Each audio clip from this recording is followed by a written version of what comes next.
Jimmy Chin and his wife, Chaya Vassar-Haley, approached me about doing a film project, like a documentary film, like a feature, and which is a big opportunity for me as a professional climber. And I was like, oh, that'd be great. Like, that's cool. But the only thing that I cared about filming on or making a movie about was El Cap.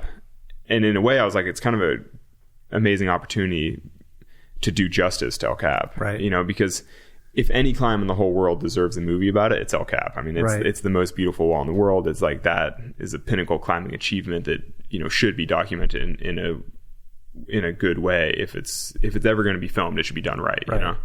And so I kind of took it as a cool opportunity to, you know, combine my long-term dream with this big, you know, professional opportunity. And in some ways it was good to have a little bit of, it's not added pressure, because I mean, they didn't care about what I climbed. They just wanted to make a film with me. And I was the one that was like, we're doing it on El Cap because that's what I want to do. And they're like, sweet. Because obviously that's a, you know, very, very photogenic wall.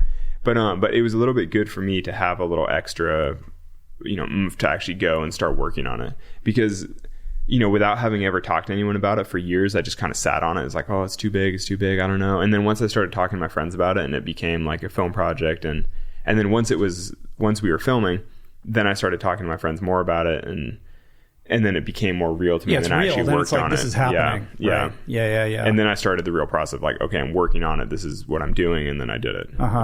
But and you have a very hang dog loose, like, kind of response to all of this. Like, as I recall, like when you get to the top, you're like, yeah, I did, it's cool. All right. You know, what's next? Oh, no. When I got to I was pretty psyched. I mean, right. of everything I've climbed in my life, getting to the top of El Cap, I was glowing. For even right now, I'm still like pretty psyched. I mean, it's pretty amazing. But you have this nickname, right? Like, no big deal. Like Alex, no big deal. Yeah, I didn't come up with that though. But. Right. I'm sure you didn't, you know. But, no, but El Cap was very meaningful to me for sure. I think it's probably the first thing I've done in climbing that I'm really proud of. So what does the physical training look like for you beyond just the climbing itself? Like, what other kind of prep do you do? I mean, basically climbing and climbing specific training, which is like fingerboarding, like hanging from small edges in systematic ways, different grips to isolate your fingers.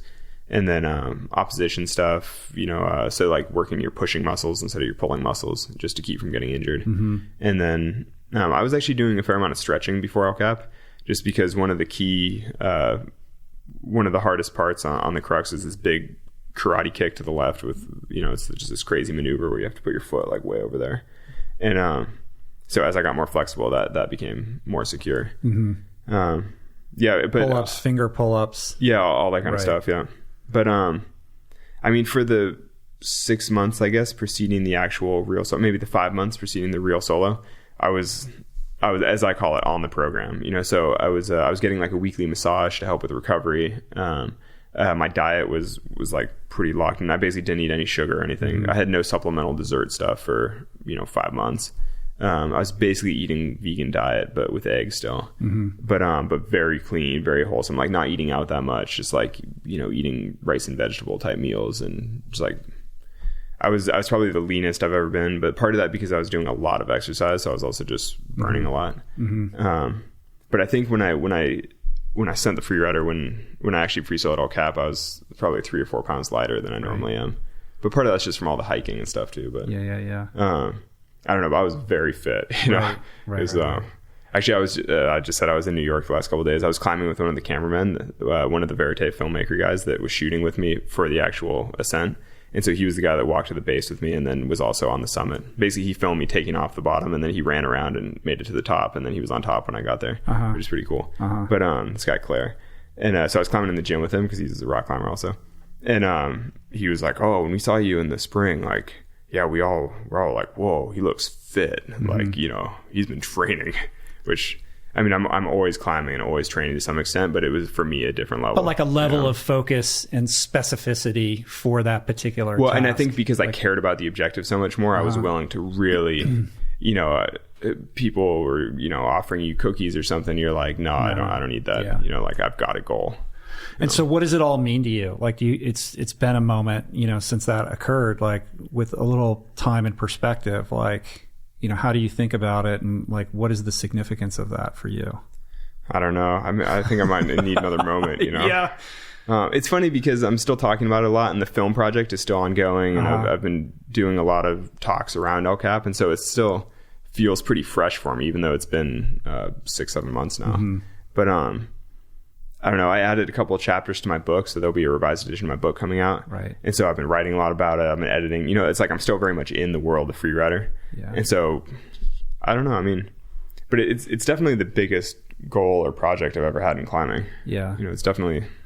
Well, I think it holds significance for the sport in general. I mean, it certainly raises awareness about what you guys do, and I think it allows people to have a level of appreciation that maybe they don't have, because it's kind of it's this weird, mysterious subculture. I mean, any non-climber can definitely walk into Yosemite Valley and look at the walls and just think, oh my goodness, like that is outrageous. I mean, and I kind of feel the same way about it. I mean, I was back in Yosemite in the fall, and I look up at El Cap, and honestly, it doesn't, even having climbed it without a rope now, it still looks so crazy. I'm like, what an amazing wall. Like, that's so cool. I mean, do you think, like, when I was 15 or whatever, like, do you think back to that young kid and think, what would he think of what you've been able to do? Yeah, 10 or 15 years ago, the first times I looked at El Cap, I thought it looked totally crazy. And now, I mean, it looks a little bit less so, but you still look at it and you're like, that's an intimidating wall. Like, that is a big, crazy wall. Yeah. It's like, I mean, you see people up there and it's like little tiny dots, and you're just like, wow, that's really big. Right. It is crazy, man. Yeah. I mean, what do you think is, like, behind it? Like, what's driving you? What's the motivation? Is it love? Is it a sense of adventure? Is it a competitiveness? Like, what's the psychology behind what motivates you to do all this? I don't know. I mean, it's a lot of things, I guess. I mean, part of it is definitely trying to see what I can do, what I'm capable of. I mean, especially with El Cap, it was something that I felt like I was maybe uniquely capable of doing in this generation, at least. I mean, I'm sure people will do it in the future more, and it might not be that crazy in 20 years. But at this point in time, I was like, if anyone is going to do this, I think it could be me if I apply myself to it and if I really care about it. And being the first to do something like that, I mean, that hasn't always been a huge motivator for me for various projects. But for El Cap, I mean, I did kind of want that. Right. I was like, I mean, you look at that wall and you're just like, I don't know, it's so proud. Yeah. And I'd spent all my years of climbing looking at it as the ultimate objective, like the pinnacle of rock climbing. And I was like, that could, I could do that. That could be me. And so then, I sort of felt obligated to try. It's an extraordinary accomplishment, this movie. And it's a very delicate tightrope walk, because the simple fact that you're present around him inevitably influences him. And that's something you explore in the movie. And trying to remain adequately removed so he has the space to do what he does and in the way that he aspires to do it, while also trying to, responsibly document it so you can tell the story. I mean, it's like a Rubik's Cube, to try to solve that. Yeah. And I love how you kind of break the fourth wall with that. I mean, you bring the filmmaker and the filmmaking process into the actual narrative of the movie, and that really elevates the compelling nature of the story that you're trying to tell. It's like that physics thing, like the simple observation of a subatomic particle is going to change its position in nature, right? And that's a micro example of what you are experiencing, just trying to be there. And I don't want to spoil it for people that haven't seen it, but that gets played out in a pretty interesting way. Yeah. No, I think you nailed it. I mean, it's a lot also about respect for the craft and the athlete. And, I mean, you as an athlete, I mean, that you don't want to, like, take away from the whole inspiration of the film, by being there and filming him. It's always been a conundrum in my field of work, because especially in climbing and probably in surfing, I mean, there's this whole idea of purity of why you do it. But it was interesting because that decision to include the filmmakers, was a hard one, and it was one of those things that we had to see if we could make it work in a true way on different levels, right? And without it. Yes. Yeah. And without it. I mean, we tried. Oh, you did a cut without that to see how that would play. Yeah, it was always about degree with the filmmakers. Right. Like, how much do we put in? Like, and also, what is it really about? You know, so it's not about that people are interested in how we did it, right? Like, that would be like the clear one reason why you include them, because people want to see these guys hanging on ropes and they're like, how did they do this? How did they do this? It was often a really big question in Memoir where they're like, so what, the fourth person was filming it? And you're like, no, they were filming themselves. Yeah, but what's relevant about breaking that fourth wall and bringing the filmmakers into it is this question of purity. Like, what does it mean to do this from a pure place of the heart? And you're, Jimmy, you're like struggling with that, because you have these conflicting drives, right? Yeah. To respect what Alex is trying to do, and also to have some fidelity to the creative process of telling an amazing story that will inspire millions of people. And the ethical questions of The ethical questions really what most if, important. what if filming him causes him to die? Yeah. What does that mean? And you're shouldering this incredible ethical conundrum, this burden of being not responsible necessarily, but a participant in something that could be fatal. And that seemed essential to include. Yeah. Because it also gets to the existential heart of the movie itself, right? Because in dealing with that ethical question about what is our responsibility in this situation, you have to stop and think about all the worst case scenarios, and then think about the reasons why you would make a film like this. And like, what is it justifiable? Like, is it worthwhile? And, you know, it gets to then that idea of Alex living a life of intention, and every day is exactly what he wants to do. He's thought deeply about his own mortality and his own death, and he chooses to do this. And for us, that idea, like a life of intention, makes it worthwhile, right? Clearly, we thought he would not get hurt. We trusted him deeply. We trusted him to make the right decisions and not to climb. You know, like you see in the film, like he decides not to climb.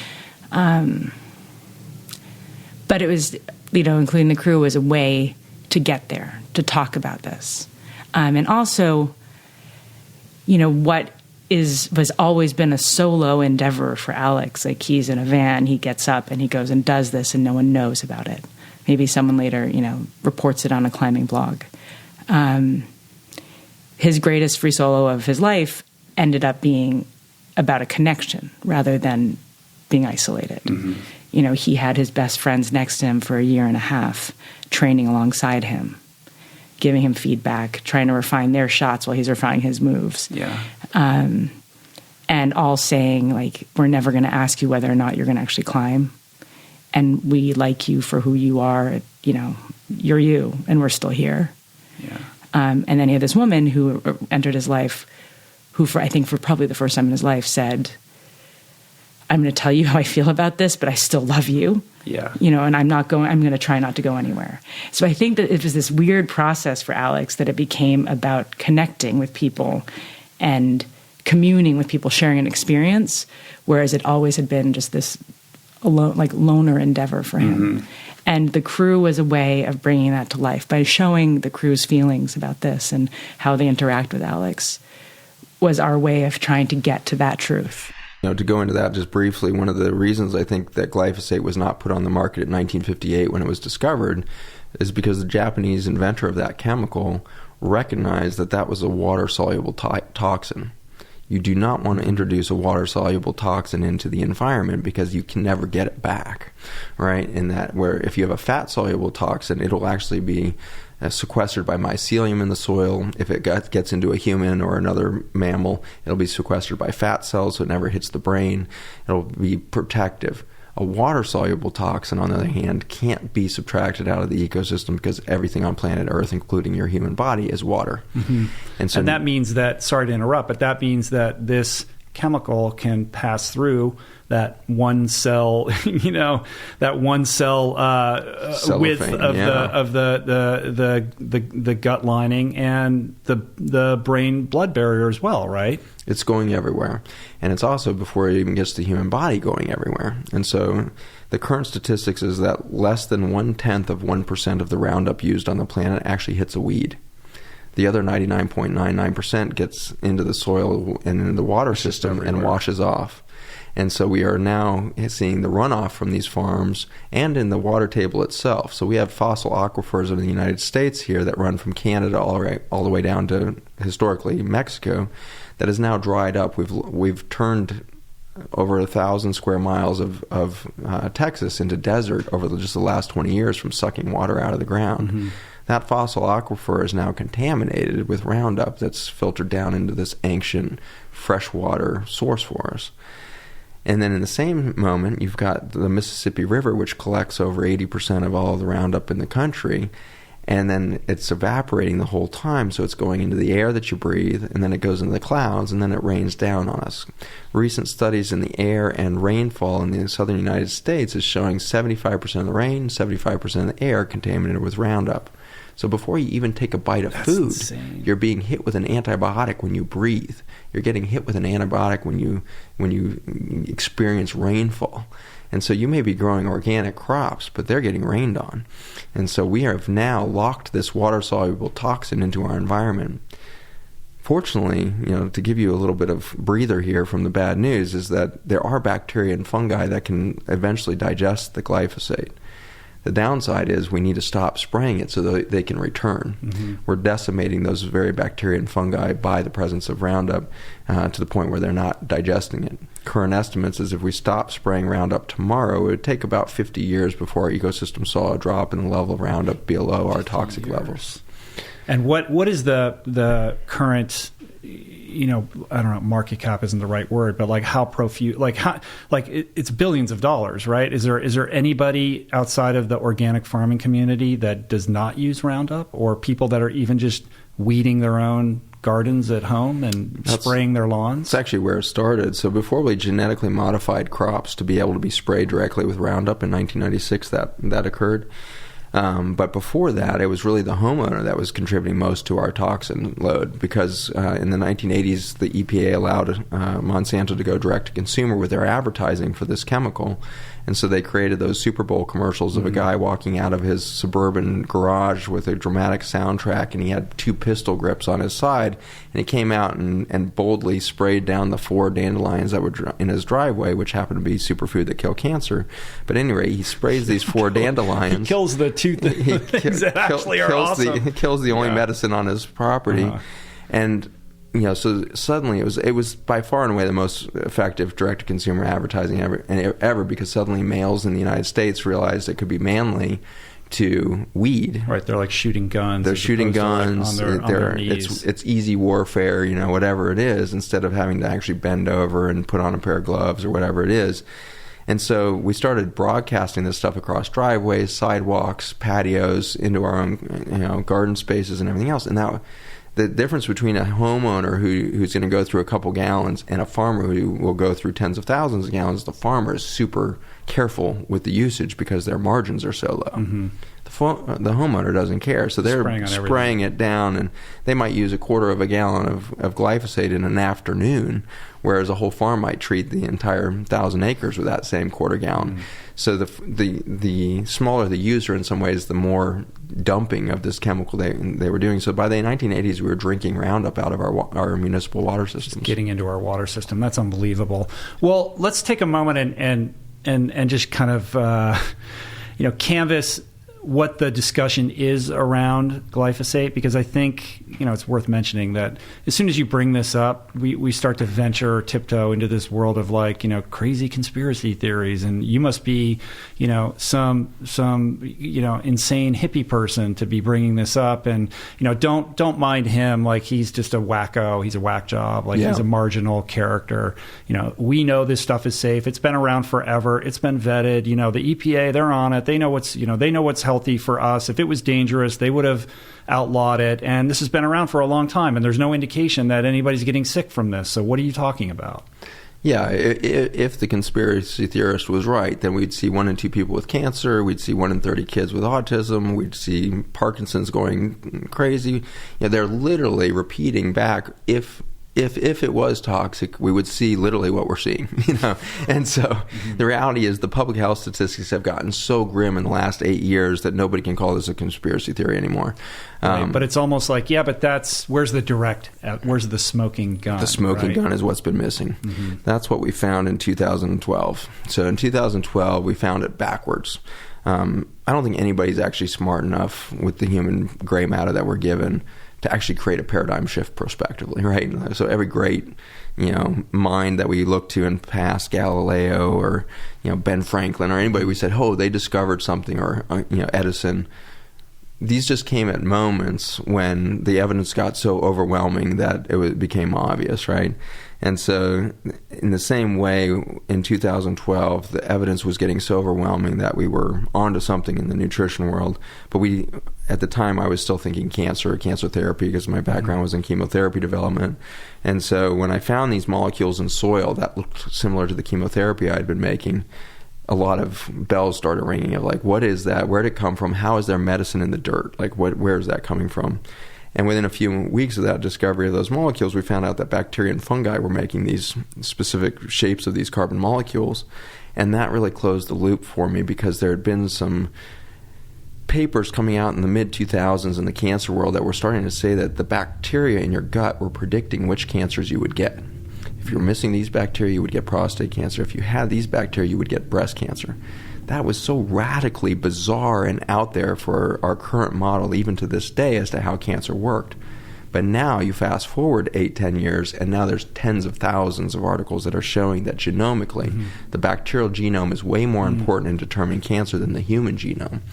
And so this reality was hitting. And so in 2012, when we discovered these chemicals that look a little like chemotherapy that are made by bacteria and fungi in the soil, it suddenly closed the loop of, oh my gosh, what if the bacteria in our gut is doing the same thing? What if the bacteria and the fungi are actually our best source of medicine for everything? And so that's the direction we were going. But as soon as we put this into petri dishes with cancer cells and beyond, we suddenly realized, no, there's something way deeper happening with this information stream coming out of bacteria and fungi. And it was my chief science officer, Dr. John Gilday. He's a PhD in genetics and cell biology, and he was the first to realize that we had put our finger on the glyphosate toxicity issue, is that this communication network from the bacteria and fungi was actually supporting the protein structure in our gut lining. And so it turns out that the gut is held together, these trillions of cells that make up that cellophane layer, by tight junctions. These are Velcro-like proteins that hold one microscopic cell to the next to create this coherent carpet of 2 tennis courts. And he had recognized before this, in a number of other labs had started to publish, that glyphosate seemed to increase the permeability of this membrane. And nobody was really sure why yet. But we suddenly realized that if this bacterial communication network was in there, we couldn't injure the membrane. It became bulletproof to the glyphosate injury. And so in that journey, we started to really study glyphosate and its relationship to the human cells, because like you said, Monsanto's been swearing up and down that there is no harm to the human body, because the shikimate pathway only exists in bacteria and fungi. Well, that may be true regarding that enzyme target, but the classic thing with any drug is it always has off-target effects, right? And so that's why drugs have side effects, is they don't actually go and do exactly what your doctor says it's going to go do. It's going to hit a bunch of other receptors and do other things. The side effects of glyphosate that are outside of this shikimate pathway is direct injury to the protein structure that holds your gut lining together. This would be bad news if that was it. But it turns out that every macromembrane in your body, the blood vessels that fuel your entire body with oxygen and nutrients, are held together with the same tight junctions. The blood-brain barrier that protects your peripheral nervous system and your brain, same tight junctions. The kidney tubules that are held together to detox your body, same tight junctions. And so what's happened as we've introduced a chemical that's directly toxic to this Velcro-like protein is we turn into leaky sieves on the front end, gut leak and nasal sinus leak. And so every time we breathe, every time we eat, we're starting to leak and our immune system gets overwhelmed.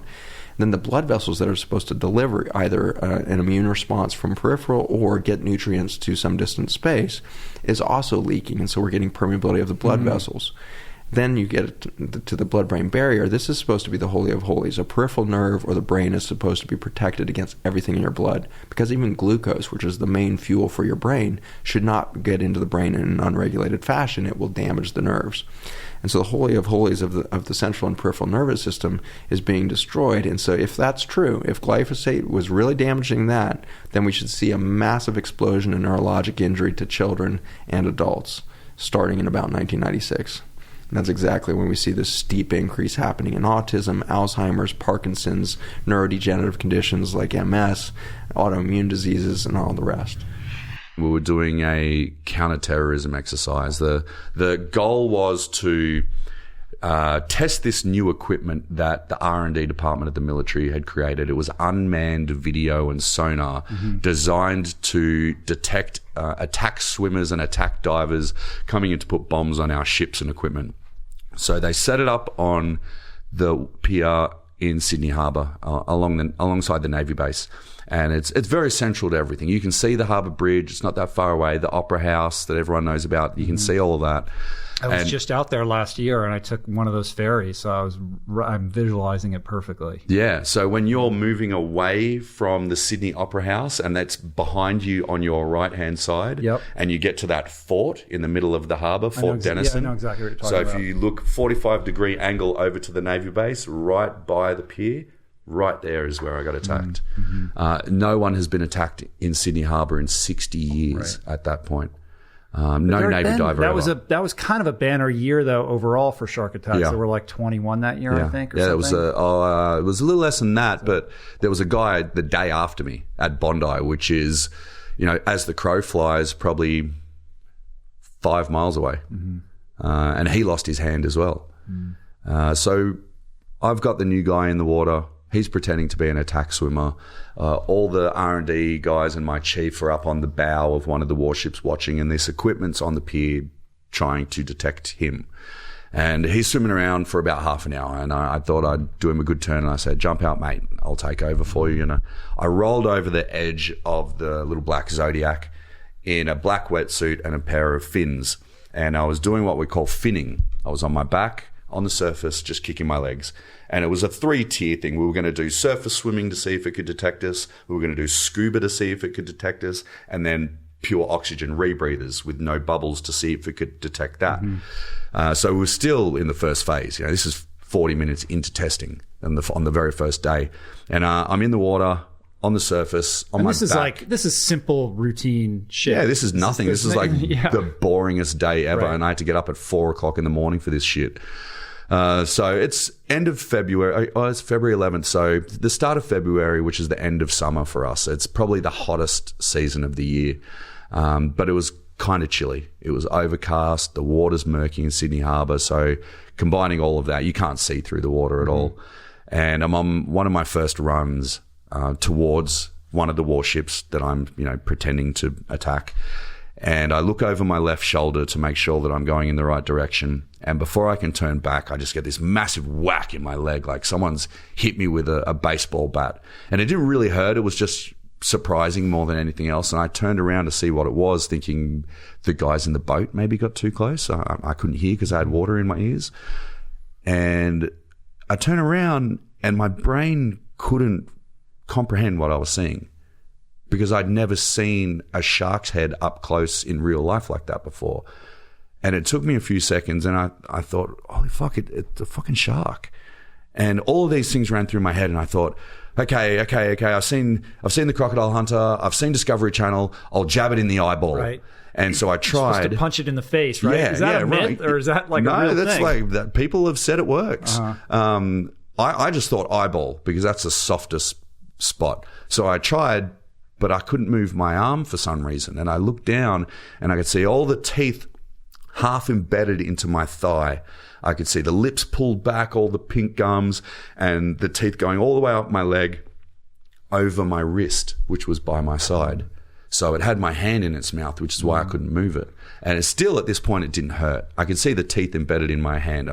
I just thought, okay, left hand. So I reached for the eyeball, but it had me by the back of the leg, and I was inches away from that eyeball, just desperately trying to get my finger in it, but I couldn't reach. So I tried to grab it by the nose and push it off, sort of lever it off that way. But all that did was push the teeth of the lower jaw deeper into my hamstring. So I stopped that and I cocked back to give it a whack in the nose. And just as I was coming in, it started to shake me. And this all-encompassing pain rattled me to my core, and all the strength went out of my punch. And I yelled, and I think that's when the guys in the safety boat saw what was going on. And when it's shaking you, the lower jaw detaches, right? And it goes side to side. So it becomes like this sawing effect. It's movable. So it just basically was sawing the flesh out of my body while I'm in agony, terrified, drowning. This is my worst nightmare. I was terrified of sharks. Really, the only two things I was scared of was sharks and public speaking. So and now this is your life. I know, it's weird as fuck. That's the way the universe works it out, man. Yeah, you know, your greatest fears can actually become your greatest strengths. And that, I think, at the end, that's really the theme of your whole story. Yeah, you got to embrace that shit because you don't know, you're not fully aware of what you can accomplish especially if you're letting fear hold you back. And to be confronted with that in the most vicious, life-threatening way possible. I mean, it's beyond imagination, you know. And I've seen there's photographs online. You can see the pictures of your arm. Yeah, the actual attack video is on YouTube and Vimeo. Yeah. It looks like that. I watched that, and it's sort of like a Loch Ness Monster thing. It's all like grainy, and you're like, what's actually going on? You can't really tell what's going on. No. But those still photographs of your arm and the back of your leg are just, I mean, and then I know when you get up and talk, you say like, you show these pictures with some event and like 50 guys like passed out or something. Yeah, 50 over the years. 53 people have passed out. 51 men, only 2 women. Men. Yeah. I mean, it's as gruesome as it comes. I mean, that image of your arm is, I almost wish I didn't see it. Like, it will haunt me forever. I don't think I've had any pass out in America, though. I'm heading off to Atlanta to talk to IBM on Sunday. So I'm wondering if I'm going to get my first American casualty. Yeah. I'm a little bit worried, though, because you guys like to sue people. Oh, come on. You give the warning. You know? I do. I give the warning. Yeah. I make very lighthearted of it. We have a good time, but some people just tell them to turn away. I do. One of the guys said he wasn't even watching. He said he just listened to me speaking and he passed out. Well, maybe that guy needs to hear your message a little bit more than the rest, you know? But it's a lot of fun. Not that day, though. That was not fun at all. So there you are. These guys are hauling you out. You know, it's interesting that like fight or flight response. Typically, you hear that the pain comes later, you know, because the adrenaline is so, you know, on overdrive in that situation. But you are already feeling the pain. I mean, the amount of blood that you were losing. I mean, it's shocking that you're alive. Like it's incredible that you didn't just bleed out. Yeah, it's testament to what the human body is capable of. When you had these super capable guys, you know, I mean, the best guys ever to like, you know, deal with the situation and to be, you know, calm under fire. Yeah. Well, one of the guys hadn't even slept that night. He was actually hungover as hell, passed out in the bottom of the boat. Can you imagine waking up to your buddy being eaten by a shark and having to do first aid? That would have been a horrible. One of the guys literally reached his hand in and like pinched an artery, right? Because they couldn't stop the bleeding. They put a tourniquet on using the strap from a life jacket because we didn't have any medical equipment. We didn't think it was going to be a day like that at all because this is where we work every day. So one of the guys, the new guy who I'd pulled out of the water earlier, had to stick his hand inside my leg and pinch closed an artery. Otherwise, I would have died. And it should have been that guy, right? You were swapping out for him, right? Well, everyone was saying that if it was him, there's no way he would have lived. He was much smaller than me, that the shark would have killed him. So maybe it was for a reason. You saved his life. Well, unconsciously maybe. Depending upon how you look at it. Yeah. Well, you know, I didn't, when I came back from London, I didn't know anything. I didn't know there was a movement. This is a theme with you. You're always like, what's going on? Where am I? I'm tipping over on the track. Like I'm doing the AIDS ride on my mountain bike. What's happening? I had no idea there was a vegan movement. I had no idea there was an animal rights movement. I didn't know about you yet. I didn't know. I knew absolutely nothing. I'm still to the point where I'm not sharing anything because I don't think there's anyone that cares. And the moment happened when my husband came home one day from doing some shopping. He'd been to Native Foods and he saw a little cute group of people meeting. It happened to be Mercy for Animals. He got a flyer and brought it home and was like, look, there's like people that talk about what you talk about. And I'm like, stop it. And I picked up the phone and called Mercy for Animals in Santa Monica and got a hold of Ari Solomon. I'm like, you guys what do you do? And so he said, come up and see us. Let's have lunch. And that was the beginning of recognizing that anybody talks about this and that people listen to them and actually care and are creating a pretty large movement of people that give a crap. Well, it's amazing as somebody who not so long ago didn't even know these worlds existed, that you're having PSAs airing during the Olympics and you've created this Compassionate Champs movement. Like, tell me what that's all about. So I'm learning more and more every day. But when I started Compassion Champs, it was kind of more out of a desire to meld together compassion and strength. I felt like there was, nobody really that was having a real conversation about being able to be caring and compassionate and loving and empathetic, but also strong and fierce and badass. And those two just weren't coming together as a group of people. So that's where it was kind of born out of. I'm learning more and more as I am traversing this movement and reading more research and understanding more from being a part of the Game Changers film, which we can talk about. Yeah, I want to talk about that. People and just from my own experience, sadly and really disappointing to me is, by and large, people don't care about the animals. They just don't. They don't care about the suffering. They don't want to know about it. They don't want to hear it. They don't want you to show them. They definitely don't want you to talk about it. And they really don't want you to talk about it when you're all eating. But people do care about their health, and they do care about their performance, not just athletic performance. People just care about their general performance and being better in their life, right? A lot of the people that you've had on here. So the conversation that I'm having is changing a bit more. I think I'm almost feeling more like a undercover animal activist because it's at the core of what I care about the most. It's the least effective way to change people's minds. Right. The way to impact people is by appealing to what interests them, not what interests you. Right. Such a bummer. And I think that, the athlete plays a very interesting role in this movement because what they're able to do with their bodies speaks louder than the words that come out of many a doctor's mouth or many an activist's mouth. Because when someone sees you with a silver medal on, sees you on a podium, or sees you on that velodrome kicking ass, it's like, wow, how does that person do that? I want to know more about who that person is and what inspires them and what fuels them. And telling that story is a way to impact hearts and minds that I think is different and important.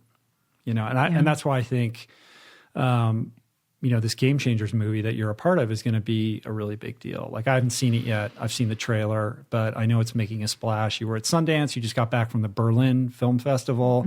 Tell me what it was like to, see that movie, be part of that movie, and to participate in screening it before audiences for the first time. Yeah, it was just a wild pleasure and honor, right? I just feel like, we're kind of at a tipping point of this movement.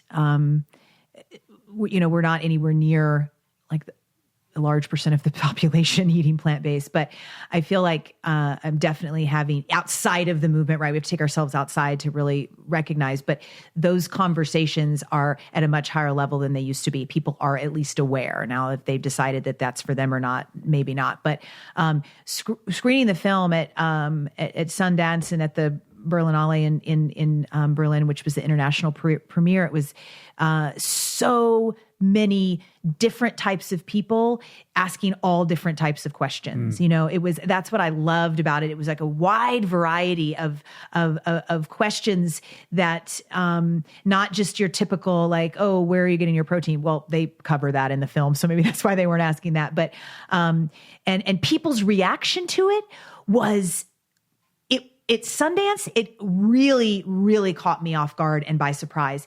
Normally, we're used to people saying, oh, okay, this is interesting, plant-based. Okay, I think I might try a recipe, or I might try Meatless Mondays, or I'm going to try this. Onslaughts of people. We do the Q&A after the film, right? There's about 15 of us there, the doctors and the athletes.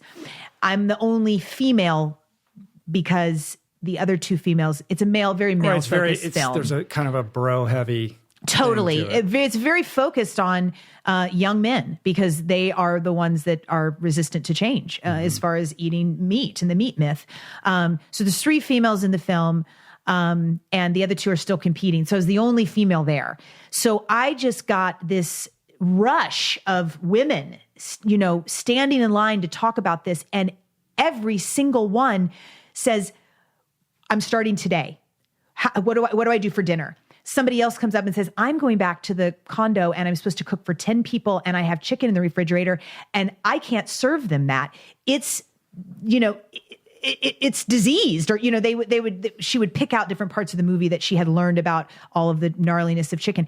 And I can't in my right mind serve them that. You know, I don't know what I'm going to do. And I'm thinking, oh my God, no, cook the chicken. Let's start tomorrow. You know, it's like, oh my gosh, it was in a completely different type of panic almost, of these people just so moved by what they've learned and so moved by the health aspect that they were everyone starting tomorrow. And so I was like, wow, guys, we got to really be ready for this, because nobody knew that was going to be the reaction. Yeah, you better have your answer like chambered. Right? Yeah. It was really exciting. But feed them when the inspiration is at its peak, right?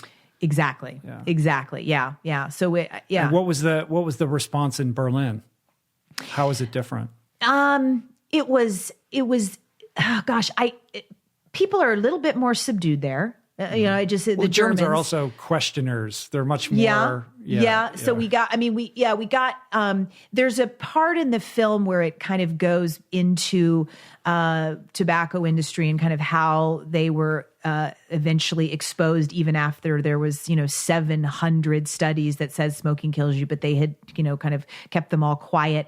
And the PR firm Exponent, that is known for hiding big tobacco, hiding a lot of chemicals that are in different things that lotions and things we put on our skin, and are now spinning big agriculture. So that was that was an interesting topic in Berlin. Like, a lot of people brought that. What are we going to do about Exponent? That's not okay. So that was a little bit more. That's a little askance of the what you were trying to go for. Well, right? yeah, but I mean, if you'll see it, it at least helps people to understand why all of this, how all of this marketing is working, this meat myth is working, and the machine that's behind big agriculture, and the spin that every time something comes out, like what we're doing with Switch for Good, if we get big enough, which we better, and I hope we will, there'll be some type of exponent, whether it's them or someone else, doing a quick spin for big dairy. So that is it's a pretty integral part of the film for people to understand why they're being told this myth, like where it's coming from, and how much money is behind that myth. So, but Germany as a whole, and especially Berlin, I mean, Berlin is known as the vegan capital of Europe.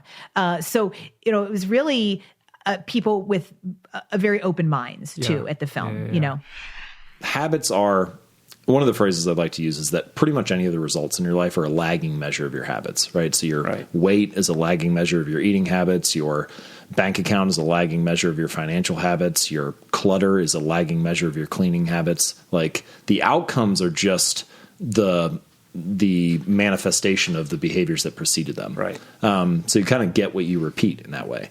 Well, that makes sense. People understand that that's important. So that's one reason why habits are crucial.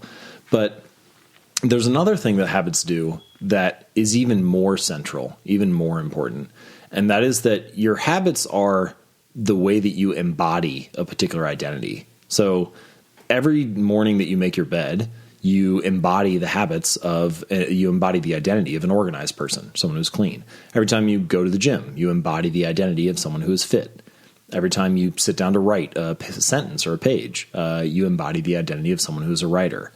And so in that sense, habits are like, every action you take is kind of like a vote for the type of person that you believe that you are. And as you take these actions, you build up evidence of a particular identity. And pretty soon your beliefs have something to like root themselves in. It's like, man, I've showed up at the gym for 4 days a week for the last 3 months. I guess like I'm the type of person who doesn't miss workouts. And that, I think, is the true reason why habits are so important. Once I realized how beliefs and behaviors are connected, that it's like this two-way street, then I've started to think, all right, maybe this is really something. Not only does it deliver those external results, the clean room or the bigger bank account, but also the internal results of shaping your sense of self-image and what you believe. Right. So let's drill into these 4 laws. You've got, we'll just break them down. Okay. So I've hinted at this process so far, but the 4 stages that any habit goes through: cue, craving, response, reward. So there's some type of cue or raw data that gets your attention.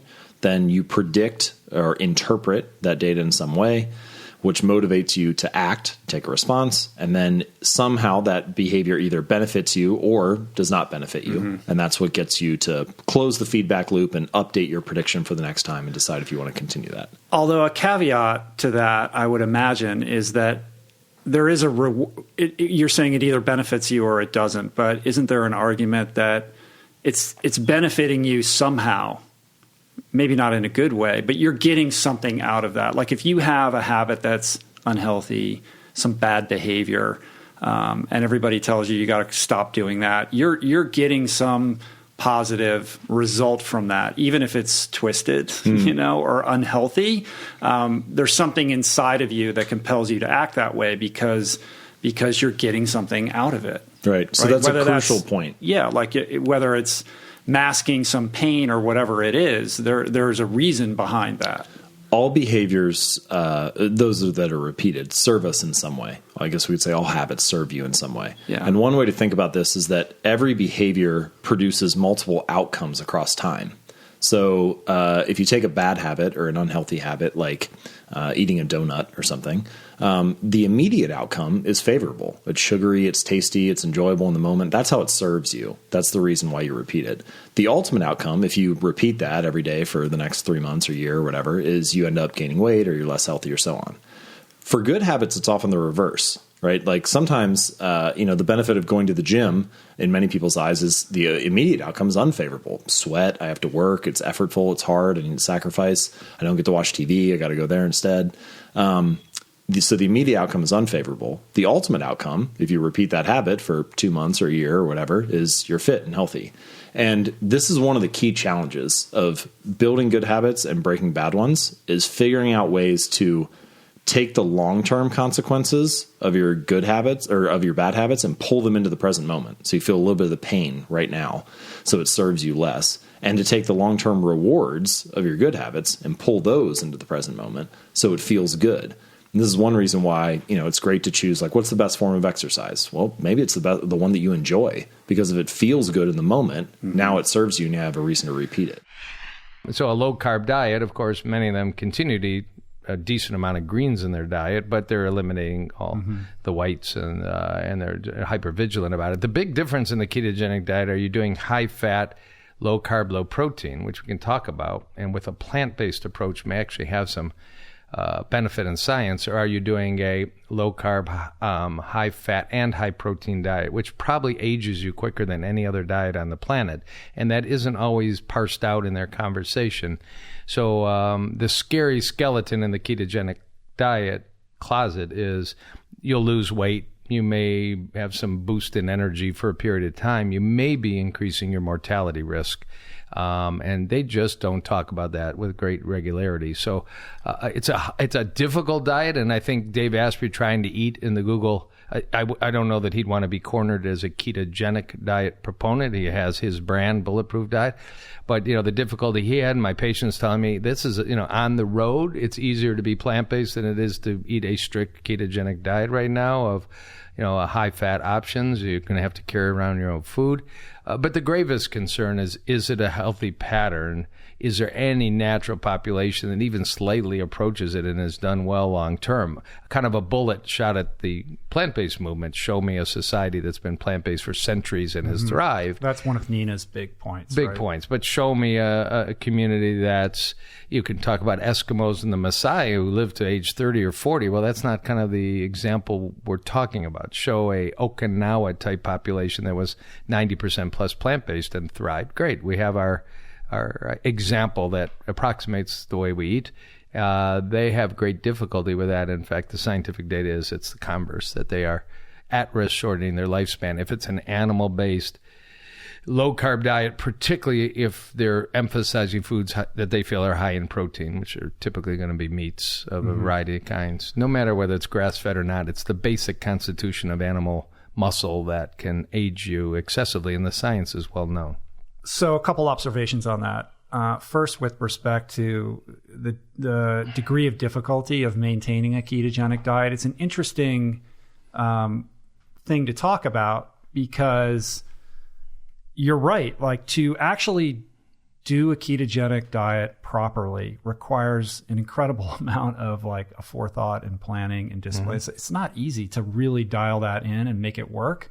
Compared to a plant-based diet. And yet I feel like the plant-based diet gets unduly criticized for being restrictive and too difficult and something that people are just never going to be able to maintain long-term, despite the fact that both of us have done that.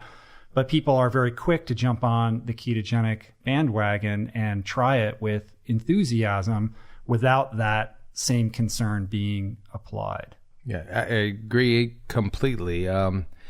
Just a couple examples. There's Joe Rogan had a surgeon on, Sean Baker, and I don't know Sean Baker very well. We go at each other a little bit on Twitter. And he said very, casually even, he's an MD. And the ultimate example of these diets is there's a whole group of people eating nothing but meat 3 meals a day, and literally nothing but meat. And for reasons I don't completely understand. He was the carnivore guy, right? Yeah, and he's one of many. I mean, he's not the only one that shows up there. They can claim short-term some pretty impressive pictures of their abs and weight, and some of them have some heart CT data. Of course, there's nothing published in the literature. I want to come back to that. But, Dr. Baker said, I didn't even bother to check my labs. Joe Rogan said, you've been doing this for a year? He goes, no, I didn't check my labs. Well, I have patients that do that, and they get their labs checked, not under my advice. And I have one that I'm going to write up maybe on the airplane flight back to Detroit later this evening. His cholesterol went from 250, I've never seen this, 250 to 750. During the 2 months he did a meat-only diet, trying to approximate what he was hearing on these, Rogue, not Rogan kind of podcasts. And it's insanity, and it's like religious fervor and follow the leader without thoughtfulness. The only medical condition that has any data, everybody can verify this, PubMed.com, put in ketogenic diet, refractory epilepsy in children and to some degree adults, have a number, several dozen published studies on a impact if standard drugs like Dilantin don't work. And in fact, before Dilantin, ketogenic diet was a reasonable choice for kids with epilepsy. As soon as drugs came out, it kind of faded off and has come back for that use. Daniel Amen, very famous local psychiatrist and a friend, has a grandson that had refractory seizures. Rather sadly and ironically, ketogenic diet was very beneficial. You go beyond that, you're absent data. So another startup that's hot and it's worth talking about because your listeners will hear this is Virta Health, VIRTA. backed by Stephen Finney, MD. I don't know much about him. He appeared in Dr. Malhotra's documentary about visiting the home of Ansel Keys, one of the most distorted and misleading documentaries ever done, called The Pioppi Diet, Pioppi. Don't read it, don't watch it. It's a waste of time, money, and honesty. But Virta Health claims with a ketogenic diet that you can reverse your type 2 diabetes with a high frequency, and they've got a lot of backing, and they've got an app, and they've got a coaching system. So they have published a study in a journal that is so obscure and so non-reputable, but it is a journal of which there's a proliferation of scientific journals that are open, and you can either pay to publish an article or get access. But it's a small study of 6 months duration, actually originally 10 weeks duration, non-randomized, no control group. In the scientific world, this is about as low as it goes. And yes, with the dietary plan, they advocated very high dropout rate in the group studied. They showed some drop in measures of diabetic control towards the better with their ketogenic diet coaching system. And on that, I speak to like brilliant people, and they say, well, the debate's over. Virta Health has shown that ketogenic diet can solve multiple health problems. Well, it's so overblown. And in fact, what's missing is the 6-7 studies that suggest, to get to the point, big studies, hundreds of thousands of people. These are association studies. Group of people ate a certain way, questionnaires, food questionnaires once, food questionnaires several times during a number of years. Follow these people up. Harvard School of Public Health, Tufts School of Nutrition, very prominent places. A dramatic rise in long-term mortality by people's whose food pattern, it can be called a low-carb, high-fat diet. A rise in death rate. If you've had a heart attack and you fill out questionnaires at the Harvard School of Public Health and they follow you long-term, and your diet can be described as a low-carb, high-fat diet, you're much more likely to die in follow-up than people that describe diets that are closer to high-carb, hopefully complex plant choices, though these aren't vegans, more like a Mediterranean-style diet. So that's the untold story for anybody listening and that's falling for this optimization of performance and metabolism and control of cardiovascular risk. The data needs to be addressed about death rate, and until there's a study that resolves that issue and says that's wrong, 6-7 different studies in different parts of the world, I could not in any good conscience advise somebody to do a animal-based low-carb ketogenic pattern, particularly if it's high in protein. Protein activates aging pathways. Protein activates biochemical pathways that right here in the City of the Angels have been found from yeast to mice to humans to cause accelerated aging and aging in every aspect of our body. And it is animal protein rich in an amino acid called leucine is the main trigger, and you can't get around it. Grass-fed beef, free-range chicken, and line-caught fish all have tremendously more leucine than the amino acid structure of plants. They have it, but they don't have near the same amount. There might be a genetic predisposition towards anxiety and whatever that would gate somebody a little bit closer to pessimism, but it's a learned behavior. Mm-hmm. And so anything that's learned can be adjusted and adopted. So the first is to know that there's options. And part of that process is to recognize how many of the extraordinary doers in the world think. And they're more optimistic than pessimistic, just by my experience, if we're just taking an N of 1 right now. And then the challenge in this conversation is as soon as people talk about optimism, it sounds like all of a sudden we're going to get soft. All of a sudden we're going to get, let's hold hands and let's pick some flowers together and everything's going to work out just right. That's not what optimism is. Optimism, we think that optimism is at the center of mental toughness, to have the mental discipline to be able to stay the course when the shit is not going right. Mm-hmm. That's the thing right there. Well, it's fortitude. It takes a tremendous amount of faith and composure to say, I'm going to devote like this huge part of my life to this goal, whether it's professional or athletic or whatever it is. Baked into that has to be some sense that this is going to lead you in a positive direction, right? That things are going to work out, maybe not exactly as you imagine, but that it'll deliver you to a place that's better than wherever you are at that moment. That's exactly right. Okay, so then at some point, how do you chip in, right? How do you really trust yourself? How do you trust that whatever it is that whatever bet you're going to play, that it's going to work out? And if it doesn't work out, you have the ability to figure it out. Mm-hmm. Okay, so we've got optimism, we've got locus of control, And then we've also got grit. And those are 3 pillars in the psychological framework that I think are really important to pay attention to. Mm-hmm. So grit, as you know from Angela Duckworth, passion, perseverance for long-term goals. Control, the locus of control. Like, are you controlling what's 100% in your control? Are you working towards that, or caught up in the noise of the other things that are really important, but you can't control? And getting those 3 cobbled together on a consistent basis, that's a nice, significant piece of work to have some durability on the long play in life. One of the things that you talk about a lot that is just one of my favorite subjects is this idea that we become the stories that we tell about ourselves. Yeah. Those become predictors of future behavior and outcomes. And I would imagine in the same way that, on the scale of optimism and pessimism, that these stories are mutable. I know they're mutable, but they're very powerful, right? So in your kind of inquiry earlier, I was thinking about some of the stories that I've historically told myself.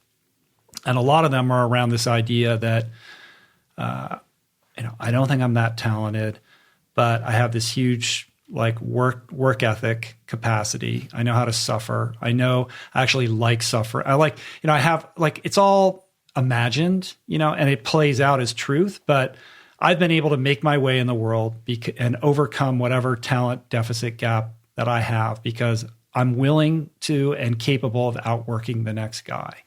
And so I've relied on that story to achieve certain successes. And then I credit that story as fundamental to that success. But ultimately, I see myself moving towards burnout and these having to confront these control issues in a way that I'm now realizing it's not only is it not sustainable, it's not making me happy, right? And I have this sense that I could be more productive and I could be happier and more fruitful if I let go of this narrative and find a new one. Cool. I mean, that's like if we're swinging from vines together and you've got a bead on how this vine is creating great momentum for you. And then you grab the next one. It's not quite as sturdy, but you need to let go of the one that's really strong and it's got some good oomph behind it, and it's got a good anchor and lever on it to go to the new one that's a little less sturdy, but you think it's going to take you in the right direction. What if you fall?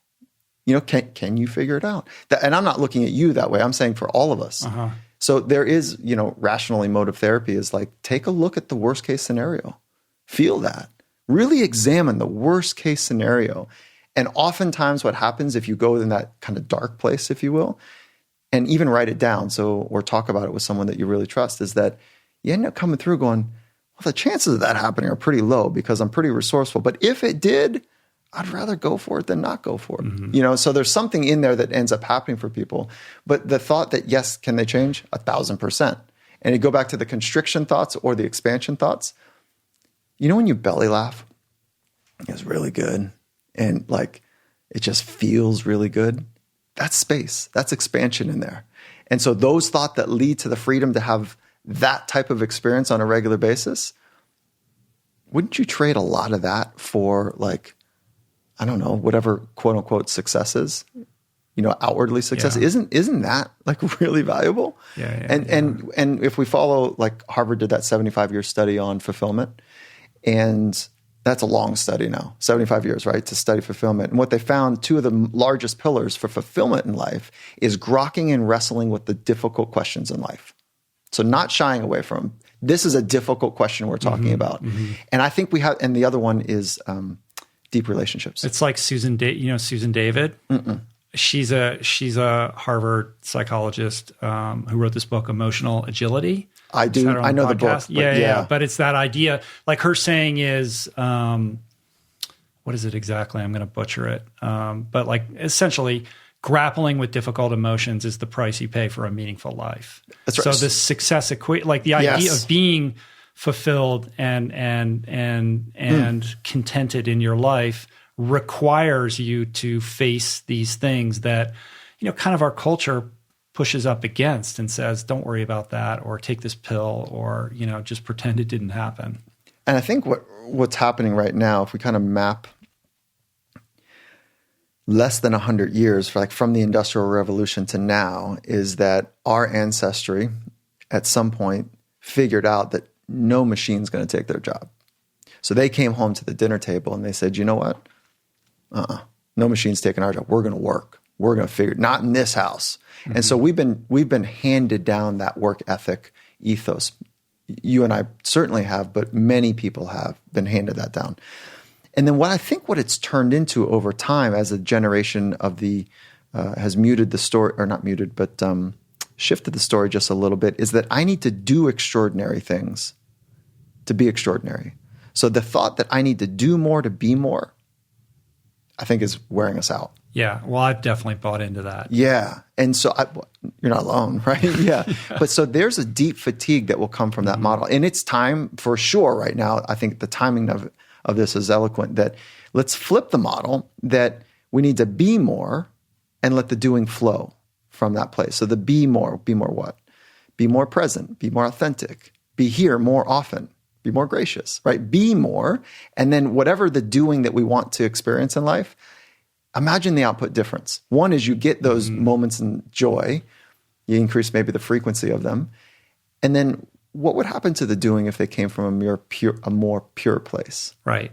That's uncharted territory for me, because I've always been the guy who my operating system is, if I didn't like really suffer to create whatever I'm creating, then I didn't work hard enough at it. There's more. I can extract more blood from that stone. Just a couple more all-nighters. And I can make it 0.0001% better. And it's not working. Well, it got you here. It got you wherever. It works. It's just not. It's not a sustainable fuel source, right? And we're not fragile. Humans are not fragile. We can do extraordinary things to this frame of ours, but we do need to refuel. Yeah. And so, how long can you go without sleep? You can do it for a little bit, but not too long. How long can you go without water? Not that long. Food, you can go a while. So we can do extraordinary things to our body that are debilitating our resources, but that's not the big goal, right? So then, what are the big movers for you? Like, what is it that you want to do in life that's driving you into, I don't know, fatigue? I think that fundamentally it's trying to find ways to provide the most help that I can to the most people in the most substantive way, the most meaningful way. That's what gets me excited. That's what gets me out of bed in the morning. Like, I love the training and all the race, whatever. I did all those, but doing all of that, in some bizarre, alchemy of the galaxy has put me in this place now where now I can be a resource for other people, and trying to be the best at that I can possibly be is what I'm focused on. I love the thought, walk the talk, like talk about it, but walk about it. And you're talking about how you want to walk about it. You want to live that way, whatever that way is for you. That's like sturdy and nimble, all in the same, way. And I feel at the same time, like, so much of your work is about presence. How can you be more in the moment? How can you create that space? And that, these conversations are coming up more and more in my life, and they're transpiring in a cultural moment in which we've never been more distracted, and the demands on our attention have never been greater. Like, with these things in our pocket, it's like, there's no space. Anytime you're waiting in a line, you can easily, find something to do with your phone. And so you have to exercise a lot more diligence around creating that space. We're outmatched.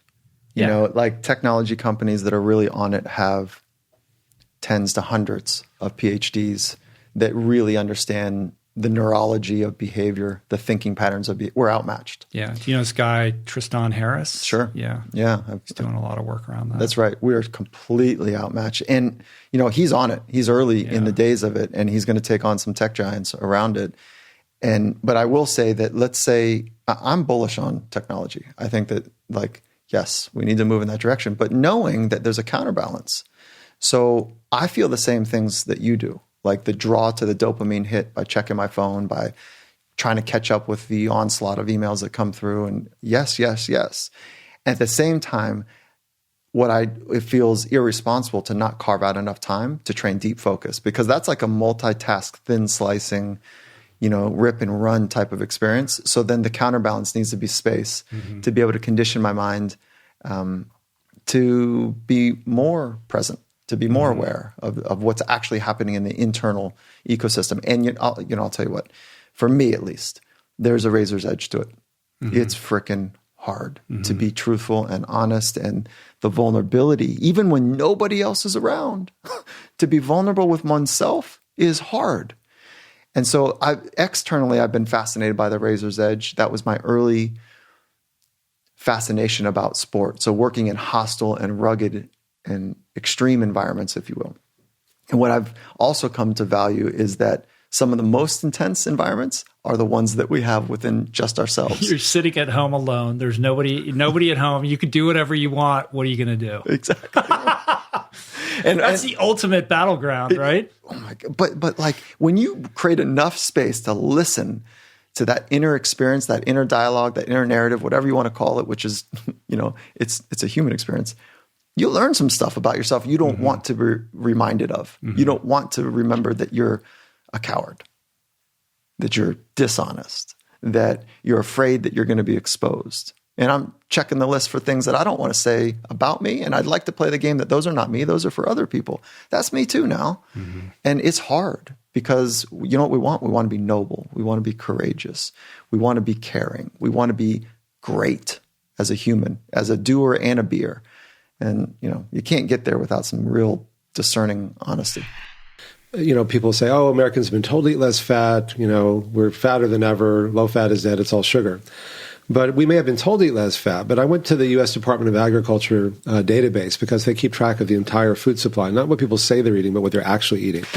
And oftentimes there's a big discrepancy. And what we found is that in every decade since 1950, we may have been told to eat less fat, but we're eating a lot more fat, 67% more fat, more sugar, more meat, and more calories. More of everything. More of everything. So not surprisingly, we're fat, not because we're eating too little fat, but because we're eating too much of everything. Yeah, so the idea is that it's not that the low-fat thing didn't work. It's that people didn't actually do it. And the other thing is, besides eating more fat, is people, when they did replace fat, they would replace it with sugar. So you have the Snackwell cookies and, the Entenmann's cakes and things like that, and that's not a good choice. Right. But I think if you actually look at all of the data, there's more evidence than ever that an optimal diet is low in fat and low in sugar.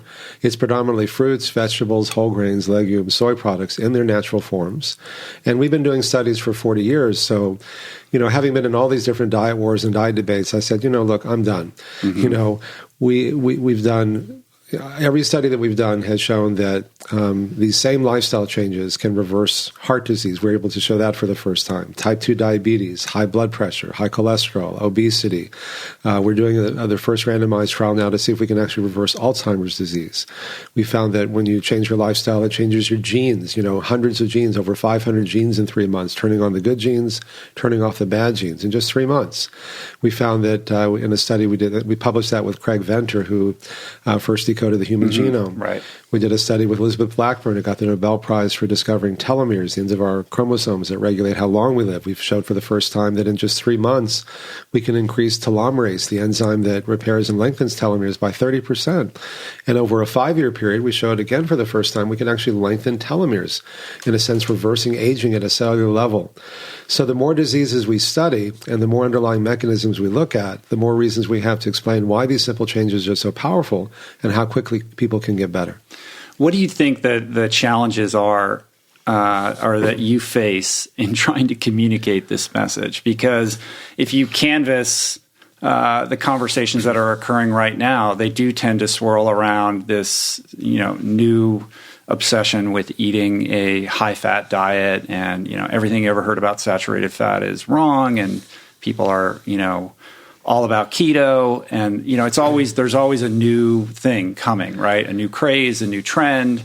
This is something you've been immersed in this for 40 years at this point. Yeah. And your message really hasn't changed from these studies that you did so long ago to date. I mean, they just sort of continue to confirm what you've been saying all along. Well, it may seem new, but it's not new. I mean, I've been hearing this for 40 years. It actually goes back to the 1800s. It's really just it's an Atkins diet redux, whether it's an Atkins diet, a paleo diet, a ketogenic diet. It's all the same thing. And first of all, telling people what they want to hear is always a good way to sell books or magazines or newspapers or whatever.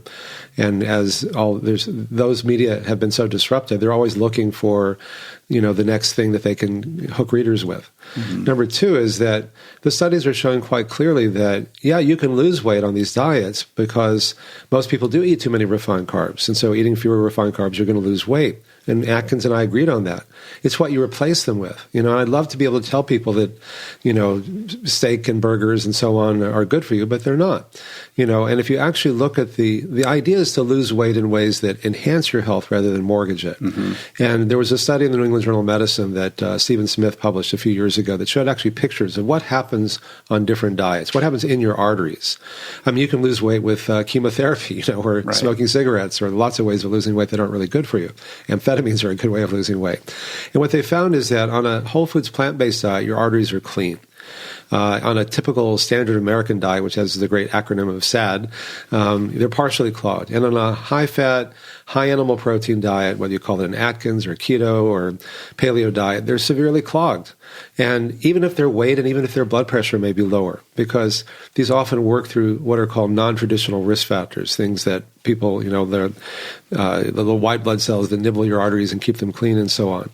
And it's not even just about over long periods of time.